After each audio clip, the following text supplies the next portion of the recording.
Hey everyone, and welcome to today's Explainer. I am absolutely thrilled to be your guide as we take a massive trip back in time. We are going to explore one of the world's oldest, most influential, and honestly most mind-blowing civilizations. We're going to track the dynamic evolution of ancient India, literally watching how early humans on the subcontinent leveled up step by step, eventually leaving behind a legacy that still completely shapes our modern world. So here is our roadmap for today. We'll kick things off with prehistoric foundations, uncover the roots of agriculture, power through the copper revolution, and then just marvel at the Indus Valley's urban excellence. After that, we'll unpack the Harappan economy and its sudden, mysterious decline, before wrapping up with the massive cultural pivot of the Vedic age. All right, Section 1. Prehistoric Foundations, India's earliest human inhabitants. To truly appreciate how advanced ancient India became, we've got to start at square one.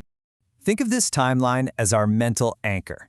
It shows 4 distinct prehistoric ages, and it perfectly captures how human complexity started off at a crawl and then broke into an absolute sprint. We start way back in the Paleolithic age, nomadic life, really crude tools. Then, as the Ice Age thaws, we hit the Mesolithic age, where humans start adapting with sharper little stone tools called microliths and taming animals. Next, boom, the Neolithic age, a total game changer defined by settled farming and polished stone. And finally, the Chalcolithic age, where we see the very dawn of metallurgy. Just look at these raw, unpolished stone artifacts. Now imagine for a second living out in the open as a nomadic hunter-gatherer, taking shelter wherever you can in caves or river valleys, and depending literally on these heavy, chipped rocks for your sheer survival. I mean, it was a brutal, wandering existence for sure. But these very stones, they represent the earliest sparks of human ingenuity on the subcontinent. Moving right along to Section 2, Roots of Agriculture, the Neolithic Shift, because eventually that wandering lifestyle was bound to change. This transition is just fascinating. First, we start seeing these tiny, razor-sharp stones called microliths. Early humans figured out how to attach them to handles to make sickles and arrows, and they even started fishing with bone harpoons. It seems small, right? But those minor Mesolithic tweaks paved the way for an absolute explosion of progress. Suddenly, we see structured, permanent farming communities popping up in the Neolithic era. Basically, humanity stopped chasing its food and figured out how to grow it. Now, to piece this all together, archaeologists look for a sort of historical crime scene, and Mehrgarh, in present-day Pakistan, is exactly that. Dating from around 7000 to 2600 BCE, this excavation site is our smoking gun. We aren't just finding chipped stones anymore. We are uncovering complex burials and actual cultivated wheat and barley. It's hard proof that early Indians had officially hacked their environment to produce a food surplus. And the data here is just incredible.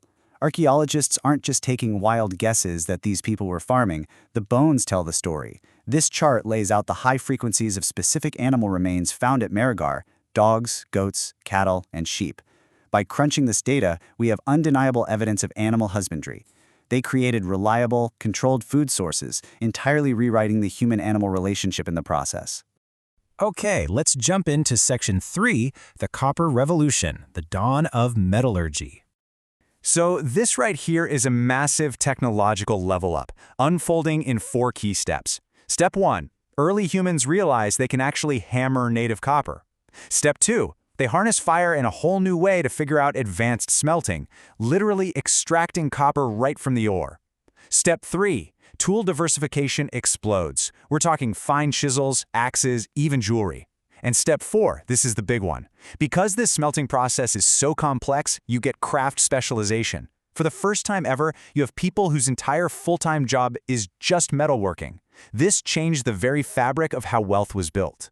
Notice how copper didn't just instantly replace stone overnight. It's more like they upgraded their existing toolkit. You've got polished stone axes sitting side by side with sleek new copper blades.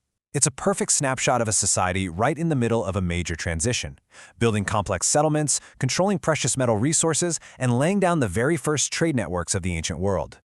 All right, on to Section 4, Indus Valley Urban Excellence, a masterclass in city planning. This period is, frankly, awe-inspiring. What really sets the Indus Valley apart is their absolute genius when it came to urban planning. Their cities were intentionally divided. They had elevated citadel structures on massive mud brick podiums for public and administrative buildings, completely separated from the residential zones. Their streets intersected at incredibly precise right angles, forming an ordered grid system. And get this, they had sophisticated underground drainage networks connecting individual homes to main street drains, neatly covered with stone slabs. Their sanitation systems honestly rivaled some modern cities today, no joke. When you look at the meticulously planned ruins of Mohenjo-Daro, it's mind-blowing. This single city spanned roughly 200 hectares. Try to wrap your head around the level of central organization it would take to pull that off. They built colossal public structures like the Great Bath using perfectly standardized baked bricks. It wasn't just a place people happened to settle. It was a highly engineered, deliberate metropolis. And it wasn't just one city. Check out the massive geographical spread across present-day India and Pakistan, and the highly specialized functions of these different hubs. You've got Harappa with its 6 massive granaries. Lothal featured a cutting-edge brick dockyard for sea trade. Kalibangan shows us early plowed fields, while Dholavira survived its arid climate by engineering massive, complex water reservoirs. It was a deeply interconnected, incredibly smart urban network. Which brings us to Section 5, Harappan Economy and Decline, Crafts, Trade, and Mystery. To support these massive cities, you need a booming economy, right?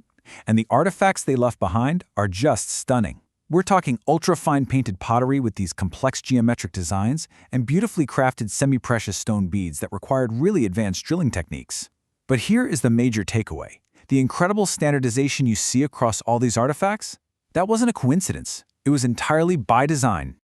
There's a great point captured here by archaeologist Jonathan Mark Knoyer. He points out that the sheer uniformity across Harappan crafts, their pottery, their beads, and especially their highly standardized weights and measures, strongly implies the existence of a highly organized central authority. Think about it. You simply don't get perfectly uniform brick sizes across thousands of miles without some serious state control overseeing the whole operation. They manage this huge trade network using intricately carved steatite seals, often featuring cool animal motifs like the famous unicorn bull. But here is the craziest part. Despite all the physical evidence we have from thousands of these seals, their written script remains completely undeciphered to this day. We can see their genius, we can see their organization, but we still can't actually read their words. It just adds this profound, incredible layer of mystery to their whole civilization. And that mystery only deepens, because right around 1800 BC, this incredible, thriving urban culture just began to collapse. So where did everyone go? Why abandon these master-planned grid cities? Was it a massive epidemic, a catastrophic flood? Did drastic climate change dry up their life-giving rivers? Or was it war?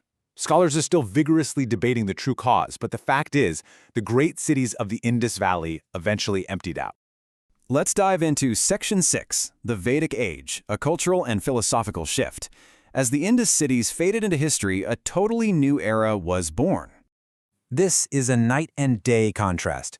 We go from the highly structured, grid-like merchant cities of the Indus Valley straight into the early Vedic Age. The Aryans were semi-nomadic pastoralists. For them, cattle, not standardized crafts or trade, was the ultimate measure of wealth. Instead of massive centralized state control, they lived in tribal groups known as the Jana. And, rather than carving an undeciphered script onto stone seals, they relied on the magnificent, highly disciplined oral transmission of their sacred texts. You can really see that cultural pivot with the Aryans performing open-air fire rituals, or yajnas. They weren't building massive brick cities right off the bat, no. But what they were doing was laying the philosophical and social bedrock for modern India. Their society revolved around the patriarchal family unit, and their profound spiritual beliefs were immortalized in the Rig Veda, a brilliant collection of 1,028 hymns dedicated to the forces of nature. It was a completely different kind of foundation, but one that has endured for millennia. So this leaves us with a pretty massive question to chew on. We've just watched humanity evolve from holding crude, chipped rocks in caves to engineering perfectly gridded cities with underground plumbing to composing incredibly deep philosophical hymns around pastoral fires. How did this chaotic, unbelievably dynamic journey actually forge the unshakable cultural foundation of modern India?